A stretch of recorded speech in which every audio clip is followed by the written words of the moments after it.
अभी योगेश जी कह रहे थे कि थोड़ी धीमी आवाज है,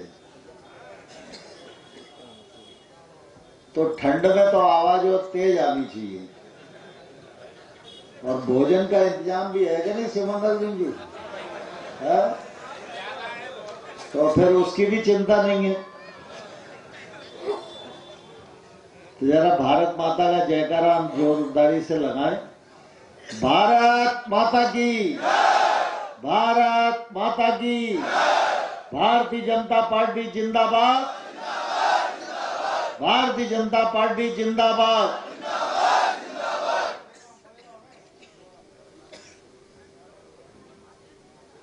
आज के इस कार्यक्रम में हम सबके मध्य विराजमान हमारे पार्टी के अध्यक्ष आदरणीय श्री योगेश पाल गुप्ता जी, पूर्व अध्यक्ष आदरणीय केदार सिंह बाबू जी, हमारे जिला पंचायत की अध्यक्षा श्रीमती आरती जी, हमारे पार्टी के वरिष्ठ नेता आदरणीय मुंशीलाल जी, आपके इस क्षेत्र के पूर्व विधायक और मंडल अध्यक्षों के साथ इस कार्यक्रम के आयोजक आदरणीय शिवमंगल सिंह जी, हमारे ऊर्जा विकास निगम के अध्यक्ष आदरणीय गिरिराज दंडोतिया जी, सेवानिवृत्त डीजीपी आदरणीय महेंद्र सिंह जी, हमारे सहकारिता के नेता आदरणीय अरुण सिंह तोमर जी, अंबा नगर पालिका के अध्यक्ष आदरणीय दिनेश जैन साहब, परम पूज्य स्वामी जी अशोक जादौन जी, महेंद्र सिंह यादव जी, हमारे मंडल अध्यक्षगण, जनपद के अध्यक्षगण,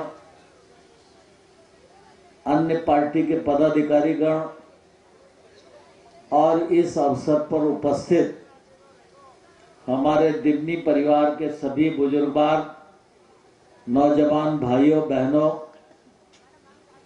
और उपस्थित सज्जनों,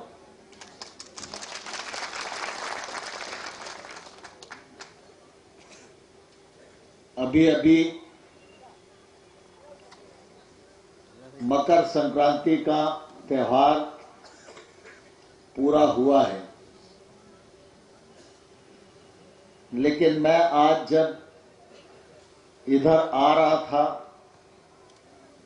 तो जगह जगह तिली के लड़ुआ मिल रहे थे, तो इसलिए मुझे ध्यान आया कि मकर संक्रांति अभी भी चल रही है। तो इस पावन पर्व की आप सबको बहुत बहुत बधाई, बहुत बहुत शुभकामनाएं।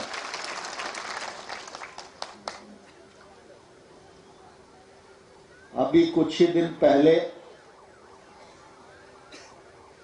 विधानसभा का चुनाव हुआ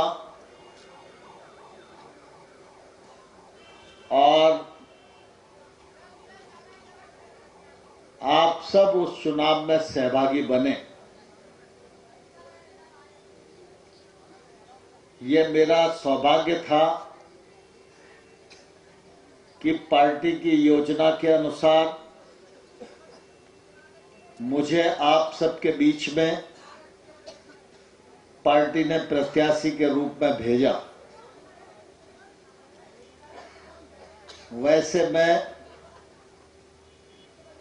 राजनीतिक क्षेत्र में उन संस्कारों में पला बड़ा हूं जो संस्कार दूसरे को आगे बढ़ता हुआ देखकर खुशी महसूस करते हैं। अगर मैं नहीं लड़ता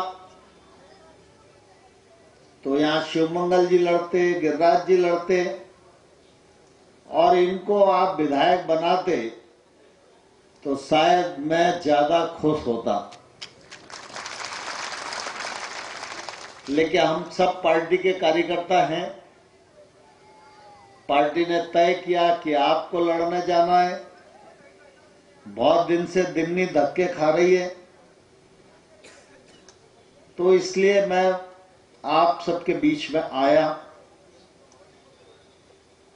आप सबके बीच में घूमा, अपनी बात भी कही, आपकी बात भी सुनी।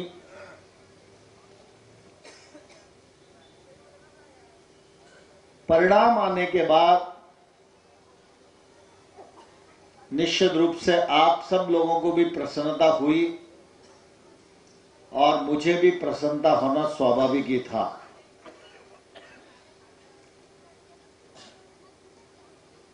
दिमनी के चुनाव में मैंने देखा गांव-गांव में तमाम सारी मजबूत दीवारें बनी हुई थी, लेकिन आप सब ने मेरे लिए सारी दीवारों को तोड़कर अपना प्यार उड़ेला और अपना विश्वास व्यक्त किया। इसके लिए मैं आप सबका हृदय से बहुत बहुत आभार प्रकट करता हूं, आप सबको धन्यवाद देना चाहता हूं। हम सब ये जानते हैं कि हमारी संस्कृति में हमको बताया जाता है कि व्यक्ति कभी भी माता पिता और गुरु के ऋण से मुक्त नहीं हो पाता। ये पुराने संस्कार की बात है, लेकिन मैं ऐसा मानता हूं कि जब लोकतंत्र में हम जीवन यापन करते हैं तो माता पिता के ऋण से तो उर्ण नहीं हो पाते, गुरु के ऋण से भी कभी उर्ण नहीं हो पाते, लेकिन लोकतंत्र में जनता का एक वोट भी जिसे मिलता है वह व्यक्ति भी जनता का हमेशा कर्जदार हो जाता है। और इसलिए लोकसभा हो या विधानसभा, मैं एक प्रत्याशी के रूप में, कार्यकर्ता के रूप में, आपके भाई के रूप में आप सबका ऋणी हूं और आने वाले कल में भी ऋणी रहूंगा। लेकिन आप सबकी ताकत, आप सबका प्रेम और आप सबका स्नेह, यही मेरी ताकत है। मैं कुछ काम करके ऋण उतारने की कोशिश करता रहा हूं और जब तक जीवन में सांस है तब तक ये प्रयास आपकी सेवा के लिए करता रहूंगा।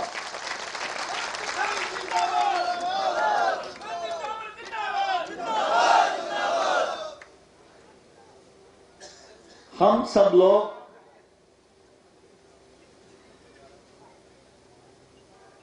सामान्य तौर पर किसी भी व्यक्ति से अपेक्षा करते हैं कि हमारे यहां सड़क बन जाए, नाली बन जाए, हैंडपंप लग जाए और डीपी लग जाए। इसी को सामान्य तौर पर हम लोग विकास मानते हैं। ये सब भी जरूरी है, लेकिन इसके साथ साथ व्यक्ति के द्वारा व्यक्तियों के लिए व्यक्तित्व का विकास भी बहुत ज्यादा जरूरी है। मैंने पिछले दिनों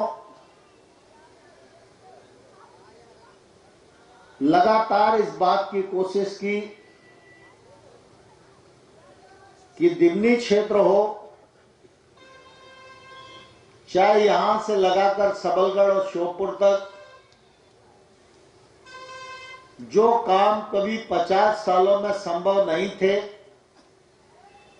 उसैद घाट जैसे पुलों का प्रधानमंत्री राजीव गांधी शिलान्यास कर चुके थे, बरसों तक वो पुल नहीं बन पाया था। ऐसे बड़े बड़े काम भी इस धरती पर करने का एक सफलतम प्रयत्न किया है।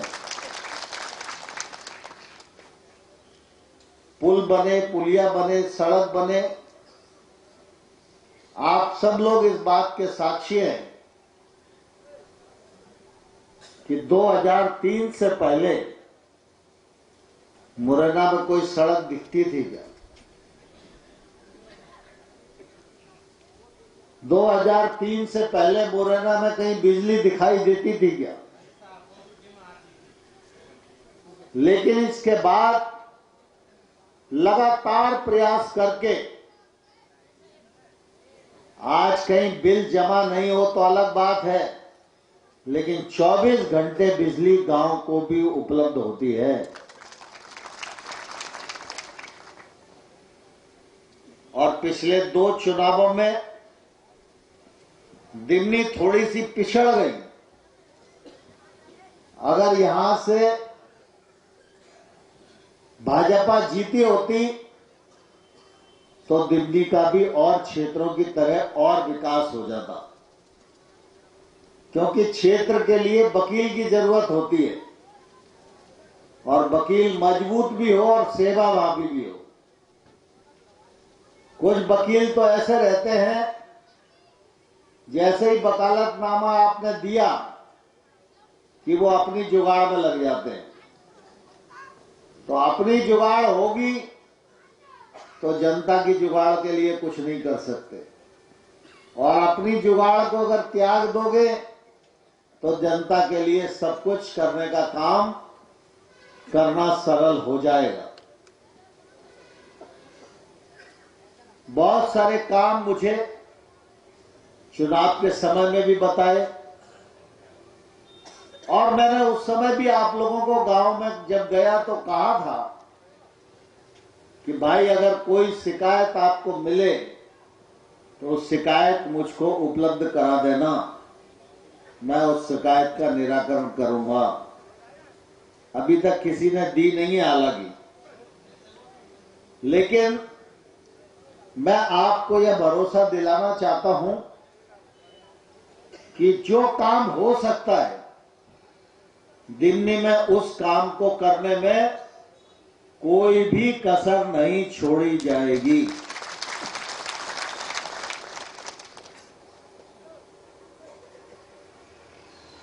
जहां तक संपर्क का सवाल है, मेरी कोशिश होगी कि मैं आप तक पहुंचूं, लेकिन आपकी भी ये कोशिश रहनी चाहिए कि आप मुझ तक पहुंचे। मैं सामान्य तौर पर सांसद के रूप में भी इस जिले में हर महीने आया हूं। ऐसा कोई महीना नहीं गया जब मैं सांसद के रूप में महीने में 2-3 दिन मुरैना, 2-3 दिन श्योपुर नहीं गया हूं। अब मैं आपका विधायक हूं तो मैं आप सबके बीच में आना जारी रखूंगा, लेकिन भाई इतना ही है कि जब मैं आऊं तो मुझे ढूंढ के आप मिल लो, क्योंकि घर घर जाना तो संभव नहीं हो पाएगा, व्यवहारिक भी नहीं है। और इसलिए मैं आपको ढूंढूंगा और आप मुझे ढूंढोगे। जब दोनों तरफ से तड़प होगी तो मुलाकात हो ही जाएगी। लेकिन मैं इस अवसर पर एक निवेदन जरूर करना चाहता हूं कि हम सब ग्रामीण क्षेत्र के लोग हैं। गांव का मुख्य काम खेती और पशुपालन है। खेती के अब मायने बदल गए। एक जमाना था जब ये कहा जाता था किसानी उसी की है जिसके पास पानी है, लेकिन अब परिभाषा बदल गई है। किसानी उसी की है जिसके पास ज्ञानी है। अगर ज्ञान हमारे पास होगा तो खेती को हम चौगुना कमाई का साधन बना सकते हैं, उतनी ही धरती में बना सकते हैं। मैंने काफी कोशिश की यहां ऑर्गेनिक खेती लोग करें और जैविक गेहूं 20 रुपया किलो की जगह 45 रुपया किलो किसान का बिचे। लेकिन मैं देख रहा हूं लगभग 150 करोड़ रुपया मैंने मुरैना जिले के लिए मंजूर किया। लोग आता है उसे धर लेते हैं लेकिन रुचि नहीं लेते। अभी पिछले दिनों मैंने अपने इधर जब से आलू होने लगे तब से ये कोशिश की कि आलू हम महंगा वाला पैदा करें और अच्छी किस्म का पैदा करें, और आलू पैदा करने से पहले आलू के भाव की गारंटी मिल जाए। इसके लिए मैंने मंत्री रहते हुए 30 करोड़ रुपए का एक प्रोजेक्ट मंजूर किया। कल मैं सैथरा में गया था कुछ किसानों से मिलने के लिए। वहां पर यूपीएल कंपनी के साथ काम चल रहा है। आलू का भाव कल क्या होगा नहीं होगा मालूम नहीं, लेकिन जो किसान उस योजना के साथ खेती कर रहे हैं वो उत्पादन भी कम से कम डेढ़ा लेंगे और उनका आलू 11 रुपये किलो के हिसाब से खरीदने की गारंटी रहेगी। उनको दवाइयां फ्री दी जा रही है। 4 आदमी लगे हुए हैं और अगले बार ये रकबा और बढ़ेगा। तो आलू के किसानों को मैं कहना चाहता हूं कि हम लोग इस योजना के साथ जुड़ेंगे तो आमदनी भी बढ़ेगी और हम अच्छी खेती करने में सफल हो पाएंगे, कम समय में आलू पैदा कर पाएंगे। दूसरा, नूराबाद मुरैना में इजराइल और भारत दोनों देशों के सौजन्य से एक एक्सीलेंस सेंटर बनाया। वो सेंटर सिर्फ किसानों के लिए। उस सेंटर में जाकर अगर हम प्रशिक्षण लेंगे तो किसानी के माध्यम से ही हम अपनी आमदनी बढ़ाने में कामयाब हो सकेंगे। ऐसी और अनेक परियोजनाएं जिन पर काम किया जा सकता है। आज कोई व्यक्ति अगर डेयरी डाले तो 100 रुपए की डेयरी डालोगे तो 50 रुपया गवर्नमेंट ऑफ इंडिया आपको अनुदान देगी। 50% नेट सब्सिडी है और दूध की बहुत जरूरत है। किसानी और दूध एक दूसरे के पूरक हैं। किसान और पशु एक दूसरे के पूरक हैं। और अगर आप प्राकृतिक खेती पे आ जाओगे तो आप जो उत्पादन करोगे वो उत्पादन सोना बन जाएगा और लागत 0 हो जाएगी। इसलिए इस दिशा में भी हम कार्यकर्ताओं को सोचना चाहिए और नीचे तक आम किसानों तक बात पहुंचाना चाहिए। जिन किसानों को फायदा होगा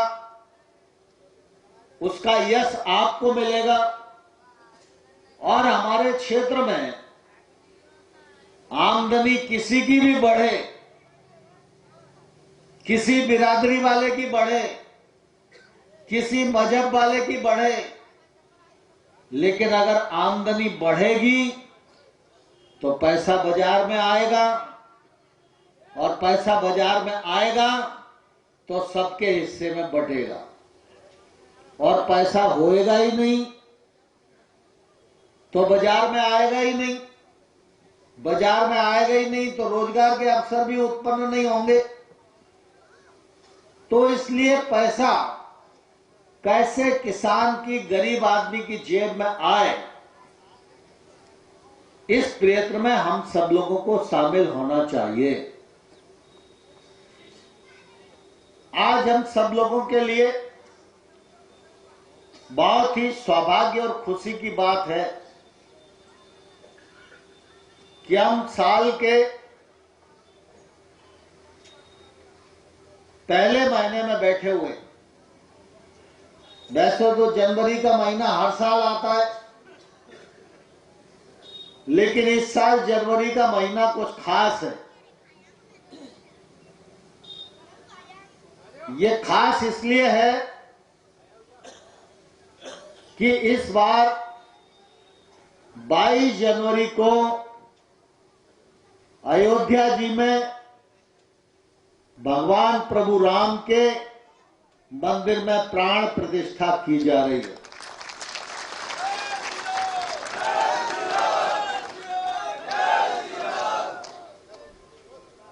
ये मंदिर सामान्य तौर पर नहीं बन रहा है।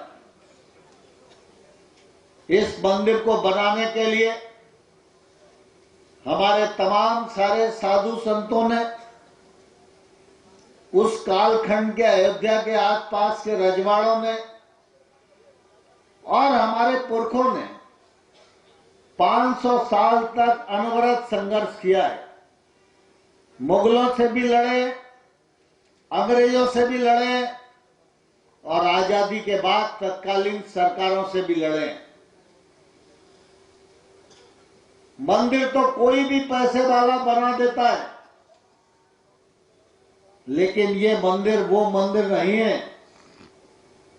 इस मंदिर को देश बना रहा है और ये मंदिर में हमारे पूर्वजों के बलिदान का बहा हुआ लहू और उससे सनी हुई ईंटों से ये मंदिर बन रहा है। मुझे नहीं मालूम कि जब भगवान राम वनवास से लौट के आए होंगे और अयोध्या में राज तिलक हुआ होगा, उस समय दिवाली मनी होगी तो कैसा माहौल होगा। लेकिन जितना हम लोग साहित्य में पढ़ते हैं, साधु संतों से सुनते हैं, तो ऐसा लगता है कि जब भगवान राम अयोध्या जी में आए होंगे वनवास से और जब अयोध्या में दीप मालिका की दीपावली मनी होगी तो शायद हर घर में उल्लास होगा और हर घर में खुशी होगी। और जो वातावरण हम लोग साहित्य में पढ़ते हैं, आज वैसा ही वातावरण पूरे देश में,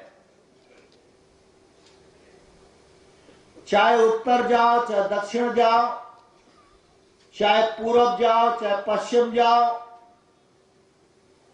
कोई राम मंदिर के प्राण प्रतिष्ठा के लिए साइकिल से 2000 किलोमीटर चल के आ रहा है, कोई स्कूटर से चला आ रहा है, कोई खड़ाऊ रख के पैदल चला आ रहा है।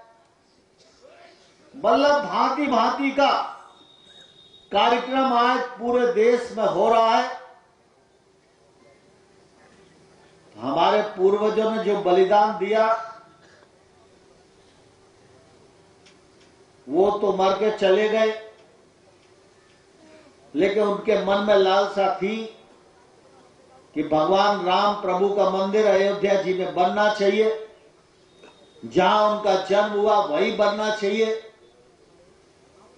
वो तो आज इस क्षण को देखने के लिए उपस्थित नहीं है, लेकिन ईश्वर की बहुत अनुकंपा है कि ईश्वर ने हमको ये अवसर का साक्षी बनने का सौभाग्य प्रदान किया।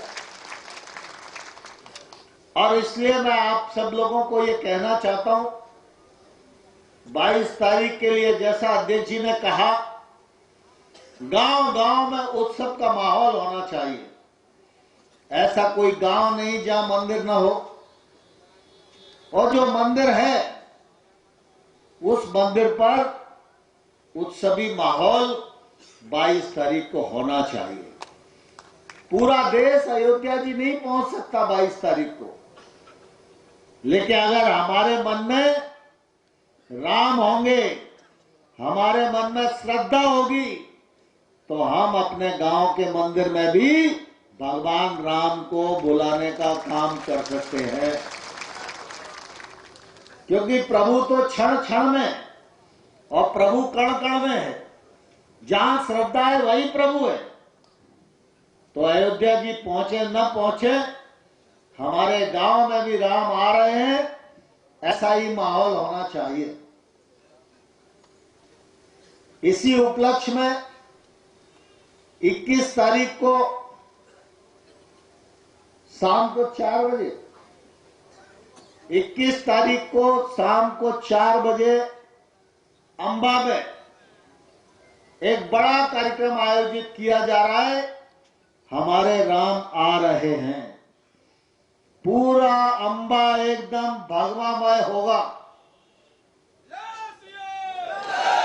चारों तरफ जय जय श्री राम का जयकारा होगा, और ऐसा लगेगा कि आज अंबा में भगवान श्री राम का अवतरण हो रहा है। 22 तारीख के बाद सब लोग अयोध्या जी जाएं,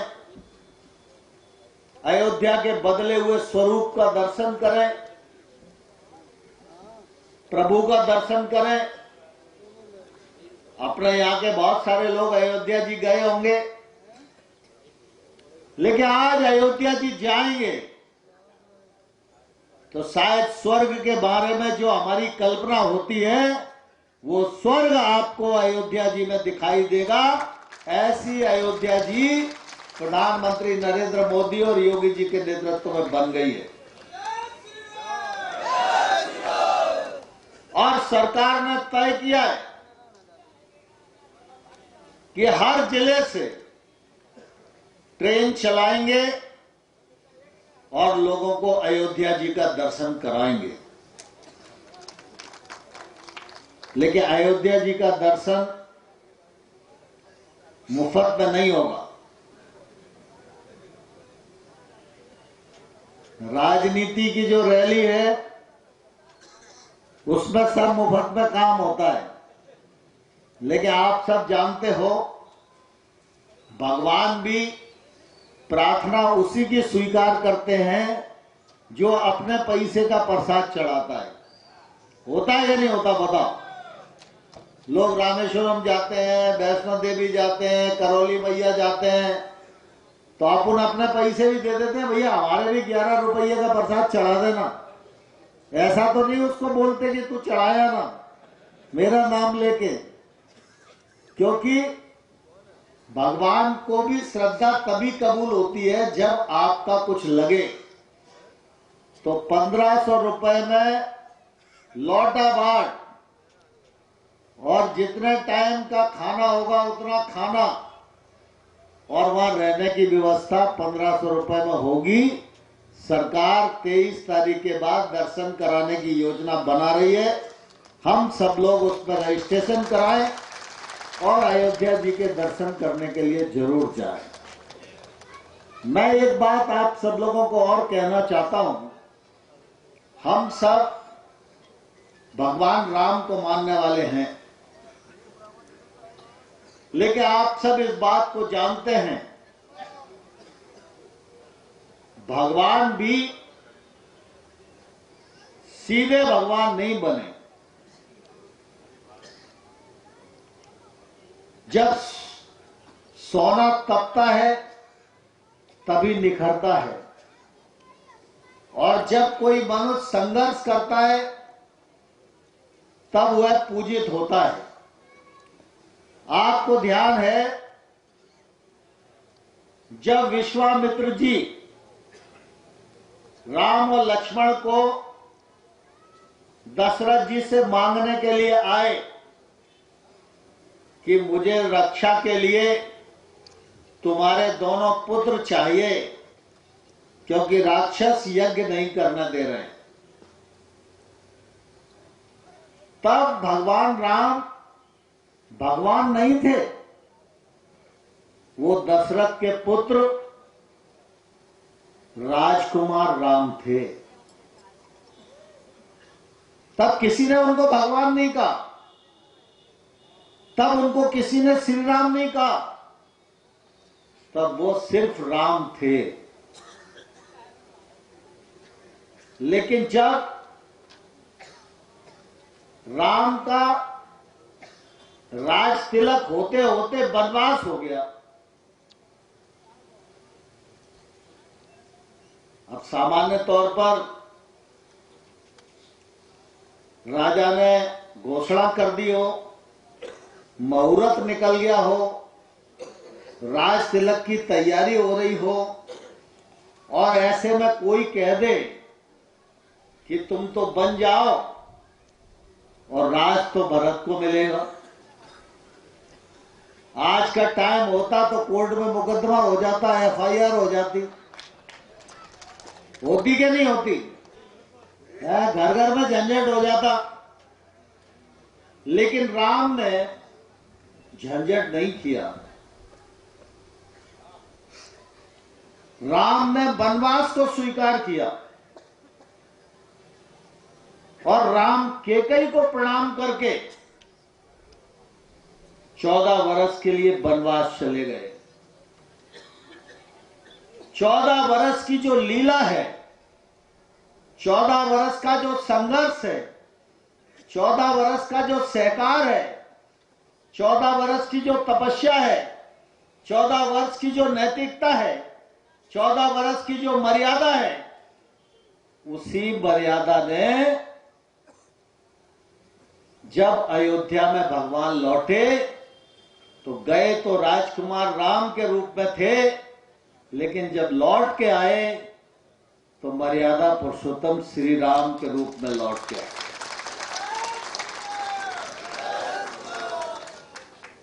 तो इज्जत, सम्मान और श्रद्धा ये संघर्ष और तपस्या से मिलती है, और तपस्या करना कुछ विशेष लोगों का ही अधिकार नहीं है। तपस्या हर मनुष्य अपने गृहस्थ जीवन में भी कर सकता है। मन की शुद्धता के लिए हम जितना अपने भीतर झांकेंगे, जितना ईश्वर को याद करेंगे, उतना ही हमारा मन मंजता जाएगा, और जितना हमारा मन साफ होगा उतनी ही हमारी ताकत बढ़ेगी, उतना ही हमको यश मिलेगा।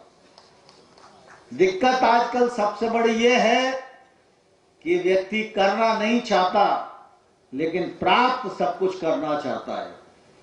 लेकिन जीवन का सिद्धांत और प्रकृति का सिद्धांत यह कहता है, करके ही खाओ। हम सब इस क्षेत्र के भारतीय जनता पार्टी के कार्यकर्ता और समर्थक हैं। हम सबको अपने कर्म को भी आगे बढ़ाना चाहिए, अपने धर्म को भी आगे बढ़ाना चाहिए, और कर्म और धर्म दोनों के संगत से, समन्वय से अपने व्यक्तित्व का निर्माण करना चाहिए। हमारा व्यक्तित्व अच्छा होगा तो वो प्रकाश पूरे गांव में बिखरेगा, पूरे क्षेत्र में बिखरेगा, उसका यश हमको प्राप्त होगा, उसके कारण श्रद्धा हमको प्राप्त होगी, उसके कारण हमारे परिवार का नाम रोशन होगा, गांव का नाम रोशन होगा और क्षेत्र का नाम रोशन होगा। इस दिशा में हम सब लोग कर्म को भी मजबूत करें, धर्म को भी मजबूत करें। इस यात्रा में मेरे जैसे सेवक का जो योगदान हो सकता है मैं हमेशा करने के लिए तत्पर रहूंगा। बहुत बहुत धन्यवाद।